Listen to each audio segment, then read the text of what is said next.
আসসালামু আলাইকুম অলি স্যারের অনলাইন কোচিং এ সবাইকে স্বাগতম। আজ আমরা ফিনান্সিয়াল ম্যানেজমেন্ট এবং প্রজেক্ট ম্যানেজমেন্টের একটা common chapter capital budgeting and risk analysis এর লেকচার শিটের প্রবলেম 10 করব। প্রবলেম 10 প্রবলেম 10টা করার জন্য অবশ্যই আগের ক্লাস দেখা থাকতে হবে। হ্যাঁ, এটা এখন যেহেতু 10 নাম্বার অঙ্ক, এর আগে যেহেতু 9টা ক্লাস হয়েছে, অবশ্যই এটা ডিফিকাল্ট অঙ্ক। আমি যখন আগে যে স্টুডেন্টরা পড়তো, এই আরো 10-12 বছর যাবত যে পড়তেছে, আগে এই অঙ্কগুলো মাঝখানে সীমাবদ্ধ ছিল। উপরের যে আপনি 6টা অঙ্ক আছে না, এই 6টা থেকেই দেখবেন 20 সালের আগে এই 6টা থেকেই অঙ্কগুলো আসছে। এখন যত আধুনিক হচ্ছে, ডিফিকাল্ট হতেছে প্রশ্ন। এই প্রবলেম 10 যে অঙ্কটা, এই অঙ্কটা সাম্প্রতিক বিভিন্ন সালে আসছে। এই টাইপের অঙ্ক, এটা হুবহু না, এই টাইপের অঙ্ক সাম্প্রতিক অনেকবার আসছে। আহ, কঠিন লাগলে আপনি বাদ দিতে পারেন, বাট সিলেবাসে আছে বলে আমি করাই দিব। 10, 11 এগুলো খুব ডিফিকাল্ট অঙ্ক, অনেক বড় সাইজের অঙ্ক। হ্যাঁ, এখন কঠিন লাগলেও করাই দিব, আমি বুঝাই দেওয়ার চেষ্টা করবো আপনার। তারপর যদি আপনাদের কোনো কোয়েশ্চেন থাকে, কোয়েশ্চেন করতে পারবেন। আগে যদি ক্লাস করা না থাকে তাহলে আজকের ক্লাস বাদ। আম, আপনি আগে এটার যে আরো 9টা ভিডিও আছে, এটা দেখে আপনি ক্লাস করবেন, তাহলে বুঝতে পারবেন খুব সুন্দর করে। সাপোজ ধরে নাও, a firm has an investment proposal. ধরে নাও একটা প্রতিষ্ঠান আছে, তারা একটা বিনিয়োগের প্রস্তাব দিছে, রিকোয়ারিং অ্যান আউটলে অফ টাকা 2 লাখ অ্যাট প্রেজেন্ট। এখন 2 লাখ টাকা দিতে হবে। Farm cost farm cost of capital 12%। বিনিয়োগের উপর তারা 12% সুদ চায়, অর্থাৎ এনপি বের করতে যে আমাদের সুদের হারটা লাগে সেটা। Investment proposal is expected to have 2 year economy life. 2 বছর এই টাকাটা, ক্যাপিটাল বাজেটিং এর অঙ্ক ভালো জানতে হবে। 2 লাখ টাকা বিনিয়োগ করবো, 2 বছর ব্যবসা চলবে। মেয়াদ 2 বছর, উইথ নো সেলভেজ ভ্যালু, পরবর্তীতে কোনো সেলভেজ ভ্যালু থাকবে না। In first year their probability 30%, CFAT 80,000। এই যে দেখেন, এখানে তারা প্রথম বছরের কত টাকা পাওয়া যাবে, সেটা পাওয়ার যে কতটুকু সম্ভাবনা, সেটা এখানে লিখে দিচ্ছে। 30% সম্ভাবনা আছে। And 0.40 probability, 40% chance CFT will 1,10,000। প্রথম বছর 40% চান্স আছে সিএফিটি 1,10,000 হওয়ার। তারপর probability 30% chance CFT will be 1,50,000, এবং 1,50,000 হওয়ার সম্ভাবনা আছে 30%।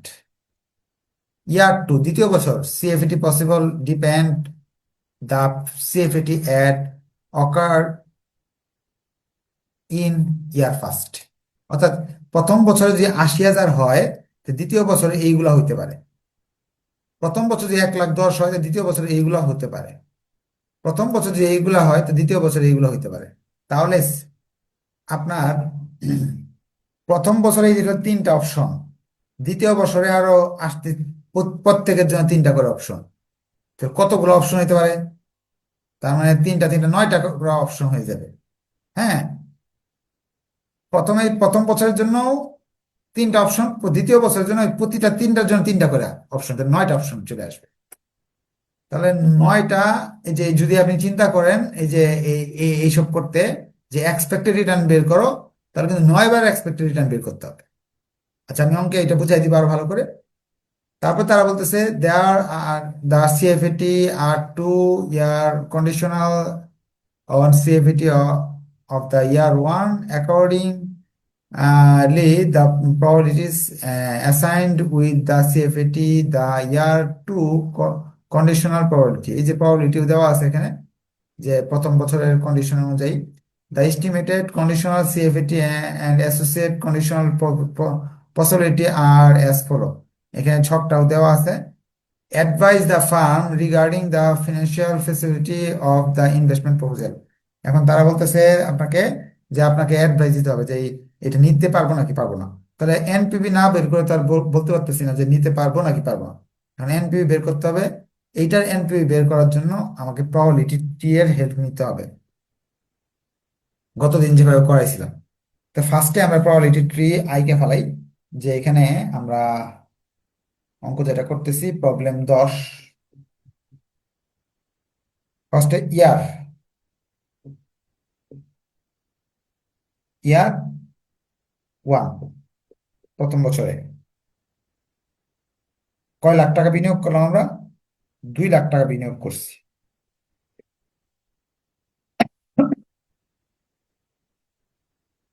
এটা ইয়ার 0, প্রথম দিন 2 লাখ টাকা বিনিয়োগ করছি।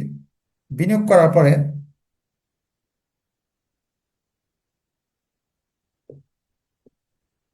তিনটা ঘটনা ঘটতে পারে ইয়ার 1-এ। একটা হলো পি, আর একটা হলো CFAT। পি এর পরিমাণ 30%, পি এর পরিমাণ 40%, পি এর পরিমাণ 30%। CFAT 80,000, CFAT 1,10,000, CFAT 1.5 lakh.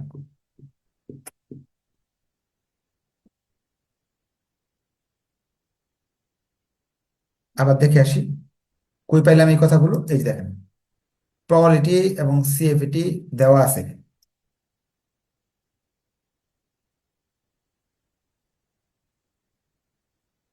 প্রথম বছরে CFAT, দ্বিতীয় বছর ইয়ার 2, প্রবাবিলিটি অ্যান্ড CFAT। এখানে তিনটা শাখা হয়েছে, এখানে তিনটা শাখা হয়েছে, এখানেও তিনটা শাখা হয়েছে।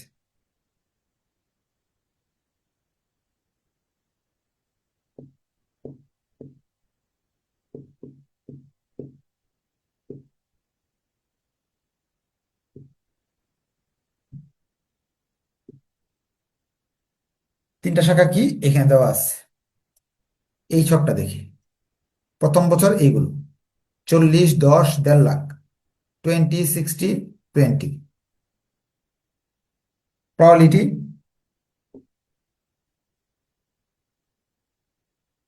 20, 60, 20। প্রবাবিলিটি 30, 40, 30। 10, 80, 10। টাকার পরিমাণ 40,000, 1 লাখ, 1,50,000, 1,30,000, 1,50,000, 1,60,000।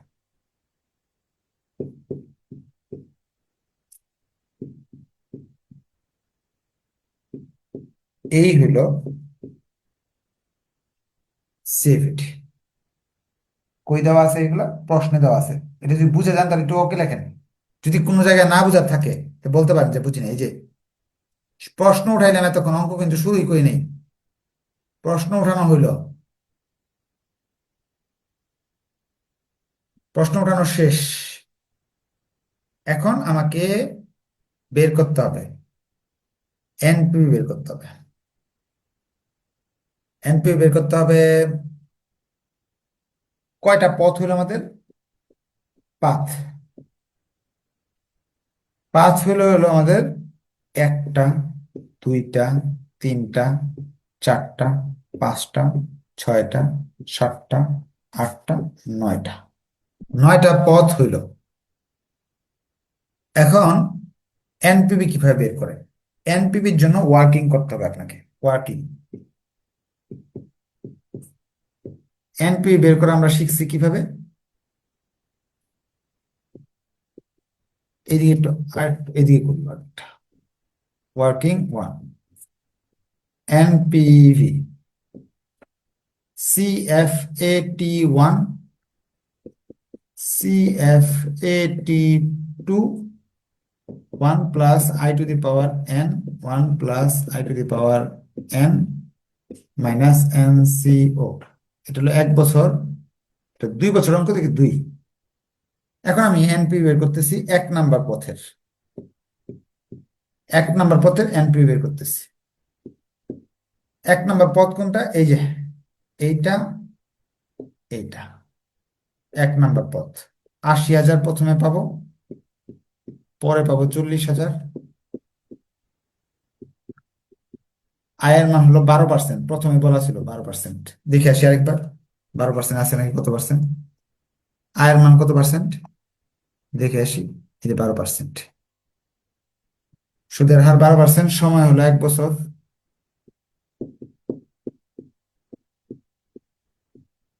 এনসিও বিনিয়োগ, বিনিয়োগ কত? এটা এনসিও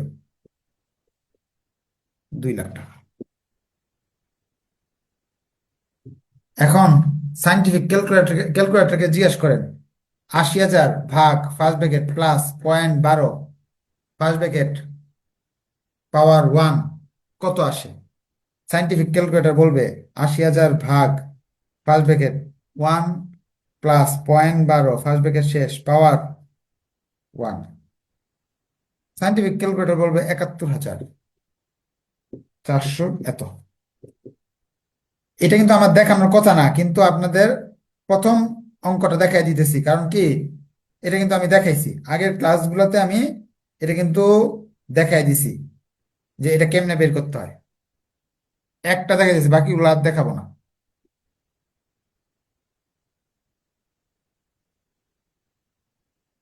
আসবে মাইনাস, অনেকেই করে ফেলছেন, 96,684। এই যেখানে প্রথম পথের এনপিভি চলে আসলো 96,000, মাইনাস মাইনাস 96,664। এখন এই কাজটা কয়বার করতে হবে জানেন আপনি? 9 বার করতে হবে এই কাজটা। 9 বার, একবার দুইবার না, 9 বার। দ্বিতীয় পথ, দ্বিতীয় পথে এই ওয়ার্কিংটা আবার করতে হবে। দ্বিতীয় পথে আমার টাকা 80,000 আসবে, আর আসবে ফার্স্ট ইয়ারে 80,000, সেকেন্ড ইয়ারে আসবে হলো 1 লাখ। ক্যালকুলেশন করলে দ্বিতীয় পথের আনসার আসবে, দ্বিতীয় পাতের আনসার আসবে 48,852, মাইনাস 48,852। 3 নাম্বার পাত, 3 নাম্বার পাতে 80,000 পাবো এবং পাইতে পারি 1.5 লাখ। এই জায়গায় লিখবো 1.5 লক্ষ। 1.5 লক্ষ লিখে এই ক্যালকুলেশনটা আরেকবার করতে হবে। 3 নাম্বার করলে আসবে -8,992 টাকা। আপনার -8,992 টাকা। ঘটনা যদি এরকম হয়, 2 লাখ দিলেন, এমন হইতে পারে প্রথম বছর 80,000 পাইছেন, পরে 40,000 পাইছেন, তারা কিন্তু 96,000 লস হবে। এমন হইতে পারে প্রথম বছর 80,000, পরে 1 লাখ, তা 48,000 লস হবে। এমন হতে পারে 80,000 পাওয়ার পর 1.5 লাখ পেয়ে গেছেন, তাহলে 8,000 টাকা লস হবে। দ্বিতীয় পথ, 4 নাম্বার ওয়ে হইতে পারে, প্রথমে 1,10,000, পরে 1,30,000। তাহলে আপনার 4 নাম্বার পথের জন্য আরেকটা ওয়ার্কিং করতে হবে, 9টা ওয়ার্কিং করতে হবে, আগে বলে নিয়েছিলাম। এখানে লিখতে হবে 1,30,000, এখানে লিখতে হবে 1,50,000। এই ওয়ার্কিং কিন্তু দেখায় দিতে হবে পরীক্ষা খাতায়। আসবে এখানে 4 নাম্বারে আসবে 1,800 এত, 1,000, 1,849 টাকা। 4 নাম্বার ওয়েতে গেলে এটা আসবে। যদি 5 নাম্বারে যাই, তাহলে আসবে, 4 নাম্বারে গেলে এই দুইটা আসলো। যদি 5 নাম্বারে যাই, তাহলে এই দুইটা আসবে, এটা আর এটা। 1 লাখ, 1,10,000, আমি ভুল লিখছিলাম না, 1,10,000 আর 1,30,000 হওয়ার কথা ছিল, 4 নাম্বারটা ভুল লিখছি। 1,10,000 আর 30,000।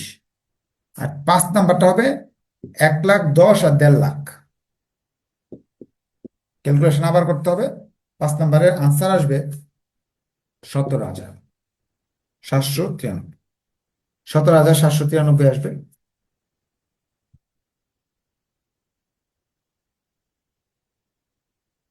6 নাম্বার পথে যদি যাই আমি, তাহলে 1 লাখ আসতে পারে, পরে 1,60,000 আসতে পারে। তো সেই হিসাবে 7 নাম্বার পথে গেলে, 6 নাম্বার পথে গেলে 25,000 টাকা লাভ হতে পারে।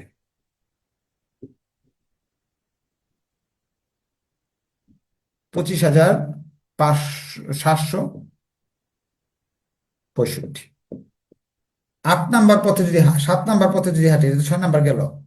7 নাম্বার পথে গেলে প্রথমে পাইতে পারি 1.5 লাখ, প্রথম বছর 1.5 লাখ পাইতে পারি, পরের বছর পাইতে পারি 1,60,000, 1,60,000। 7 নাম্বার পথে গেলে আনসারটা আসবে 61,480। এটা তো দেখার জায়গা নাই, মুছে লিখতে হইতেছে 61,480। যদি 8 নাম্বার পথে যাই, NPV 8, 8 নাম্বার পথে গেলে এই জায়গায় পাইতেছি 1.5 লাখ, পরে পাইতেছি 2 লাখ। আনসার আসবে 93,000 টাকা লাভ হইতে পারে, 93,367।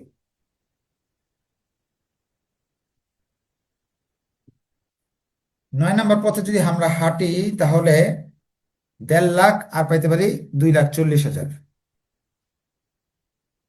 1,25,255। 1,25,255। এই 9টা ওয়ার্কিং তো আমি মুছে মুছে করছি। আপনার তো আর মোছার অপশন নাই, আপনার কিন্তু পরীক্ষা হলে দেখাই দিতে হবে। এখন এই টাকাটার ঝুঁকি কতটুকু আছে যে এটা হইতে পারে না হইতে পারে, এটা একবার জয়েন্ট প্রবাবিলিটি। কত পার্সেন্ট সম্ভাবনা আছে এরকম ধরা খাওয়ার? এই প্রবাবিলিটি আর এই প্রবাবিলিটি গুণ করতে হবে, 30 আর 20। মনে মনে এটা যদি 1 ধরেন, এটা যদি 2 ধরেন, এটা যদি 3 ধরেন, এটা যদি 4 ধরেন, এই ঘরটাকে যদি 5 ধরেন, এই ঘরটা যদি 6 ধরেন, এটা যদি 7 ধরেন, তো জয়েন্ট প্রবাবিলিটি হলো 8 নাম্বার ঘর। 8 নাম্বার ঘর বের করতে হলে 2 গুণ 4, 2 গুণ 4, 2 নাম্বার গুণ 4 নাম্বার, তাহলে চলে আসবে আপনার জয়েন্ট প্রবাবিলিটি।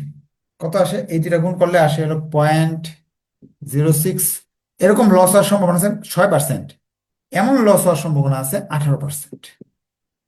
এমন লস হওয়ার সম্ভাবনা আছে, এইটা আর এটা যদি গুণ করি 6%। আবার এরকম লাভ হওয়ার সম্ভাবনা আছে, এই দুইটা গুণ করি যদি 3, 4, 5, এই দুইটা যদি গুণ করি 16, এই দুইটা যদি গুণ করি 12, এইটার এটা যদি গুণ করি 3, এটা এটা গুণ করলে আসে 24, এই দুটা গুণ করলে আসে 3। আমার দরকার এক্সপেক্টেড রিটার্ন, আমাদের দরকার এক্সপেক্টেড রিটার্ন, পিবি, পিভি বা এক্সপেক্টেড রিটার্ন। কিভাবে বের করি? আমরা এই দুইটা গুণ করলে এক্সপেক্টেড রিটার্ন বা পিভি বেরিয়ে আসে। দুইটা গুণ করে ফেললাম। গুণ করলে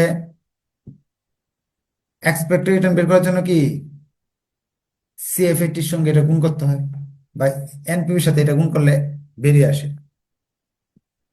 অর্থাৎ 9 নাম্বার ঘর সমান সমান 7 গুণ 8, এই দুটো গুণফল। মাইনাস যা আসলো, মাইনাস যা আসলো লিখলাম।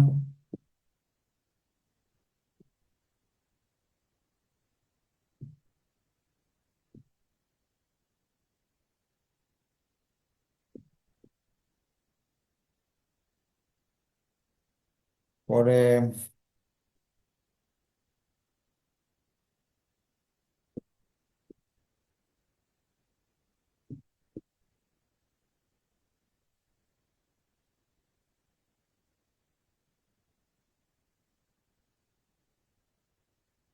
সব যোগ করলাম, টিপিবি, এটা এনপিবি, কারণ এটা তো সব এটা বাদ দিয়ে ইয়ে করছি, টোটাল এনপিবি আসলো, অ্যাডজাস্টেড এনপিবি আসলো।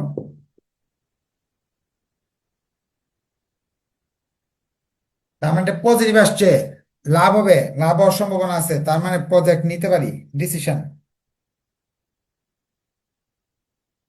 এই ক্লাসটা বুঝতে পারলে ওকে লেখেন, প্রশ্ন থাকলে এখন প্রশ্ন করতে পারেন, অথবা বাসায় বসে আবার দেখেন, দেখার পরে যদি নেক্সট ক্লাসে প্রশ্ন থাকে তখন বলতে পারেন। Project should be accepted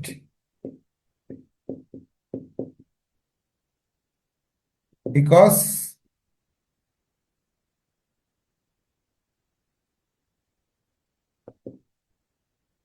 because its NPV positive.